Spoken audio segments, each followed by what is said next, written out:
আমাকে অনেকে জিজ্ঞেস করো, দাদা বাইকের মাইলেজটা না কমে যাচ্ছে, আগের মতন আর মাইলেজ পাচ্ছি না। তো বাইকের মাইলেজ কমে যাওয়ার অনেকগুলো কারণের মধ্যে একটা কারণ হলো চাকায় ঠিক মতন হাওয়া না থাকা বা চাকার হাওয়ার প্রেশারের কম বেশি থাকা। তো যদি বাইকের চাকার হাওয়ার প্রেশার কম থাকে তাহলে কি হবে আগে সেগুলো বলি। তাহলে কি হবে, গাড়ির মাইলেজ তো ড্রপ করবে, গাড়ির পারফরমেন্সের ওপর প্রভাব পড়বে, গাড়ির টপ স্পিড কমে যাবে, টায়ারের ওপর প্রেশার পড়বে, বড় বড় গাড্ডায় যদি পড়ো কখনো বাই চান্স তাহলে তোমার রিমও কিন্তু বেন্ড হতে পারে।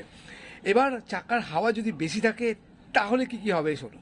যদি চাকার হাওয়া বেশি থাকে তাহলে তোমার সকারের ওপর চাপ পড়বে, তোমার সাসপেনশনের ওপর চাপ পড়বে, তোমার সামনের ফগের ওপর চাপ পড়বে, তোমার বল লেসারের ওপর চাপ পড়বে, আর তোমার স্পাইনাল কর্ডের ওপর চাপ পড়বে, আর ব্রেকিংয়ের ওপর মেজর একটা কিন্তু এফেক্ট পড়বে। বাইকে যারা আমরা নর্মাল হাওয়া দিই তাদের কিন্তু সপ্তাহে একবার করে